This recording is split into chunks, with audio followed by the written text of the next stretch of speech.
दोस्तों, सैयदा कायनात हज़रत फ़ातिमा रज़ी अल्लाह ताला अन्हा के घर में असर की नमाज अदा की जा चुकी है। अब असर की नमाज के बाद सैयदा फ़ातिमा ने इफ़्तार बनाना शुरू करनी थी।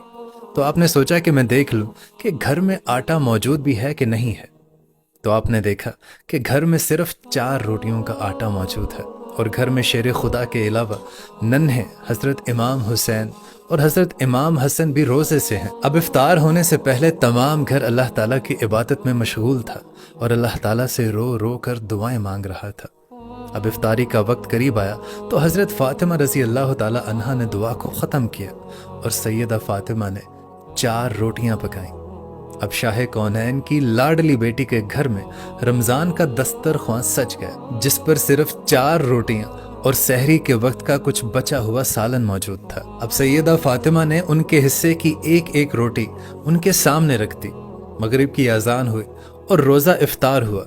हज़रत अली, हज़रत हसन और हज़रत हुसैन ने अपने अपने हिस्से की रोटी को ख़त्म किया। अब सैयदा फ़ातिमा ने अपने हिस्से की आधी रोटी को खाया और एक लम्हे के लिए कुछ सोचा और आधी बची हुई रोटी को अपने पल्लू के साथ बांध लिया। तो नन्हे शहजादे पूछने लगे कि माँ जी, क्या हुआ, आपने अपने हिस्से की पूरी रोटी नहीं खाई? तो सैयदा फ़ातिमा फरमाने लगी कि पता नहीं मेरे बाबा ने कुछ खाया होगा या नहीं खाया होगा, इसलिए मैंने उनके हिस्से की आधी रोटी अपने पल्लू के साथ बांधी है। अब सैयदा फ़ातिमा अपने हिस्से की बची हुई रोटी पल्लू में बांधकर अपने बाबा के घर के दरवाजे पर पहुंचती हैं और हमारे नबी पाक सल्लल्लाहु अलैहि वसल्लम उस वक्त नमाज अदा करके अपने घर की तरफ आ रहे थे। तो आपने देखा कि उनकी लाडली बेटी आपके घर के दरवाजे के सामने खड़ी है। तो हमारे नबी पाक ने बड़े ही प्यार से पूछा कि बेटी फ़ातिमा, आप दरवाजे पर क्यों खड़ी हैं, आप घर के अंदर क्यों नहीं तशरीफ़ ले गई?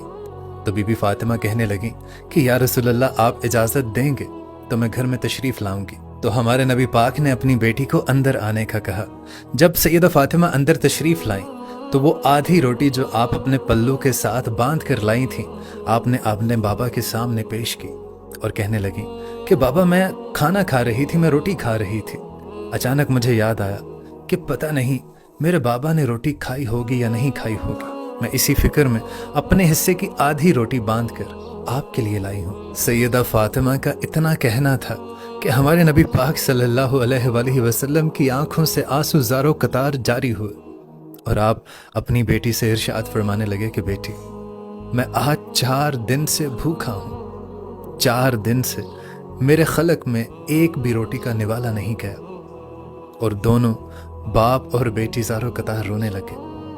हमारे नबी पाक ने वो रोटी सैयदा फ़ातिमा से ली और सैयदा फ़ातिमा कहने लगी कि बाबा, आज मैं रोटी आपको अपने हाथों से खिलाऊंगी। अब ज़रा सोच कर देखिए कि वो क्या मंजर होगा कि सैयदा फ़ातिमा निवाले तोड़ तोड़ कर अपने बाबा को खिला रही हैं। सुभान अल्लाह। अब जब रोटी ख़त्म हुई तो सैयदा फ़ातिमा की आंखों में एक बार फिर से आंसू आने लगे। तो नबी पाक सल्लल्लाहु अलैहि वसल्लम ने पूछा कि बेटी, अब आप क्यों रो रही हैं? तो सैयदा फ़ातिमा रज़ी अल्लाह ताला अन्हा सिसकियां भरते हुए कहने लगी कि बाबा, कल को क्या होगा? कल को हमारे घर में कुछ खाने के लिए होगा, आपके घर में कुछ खाने के लिए होगा।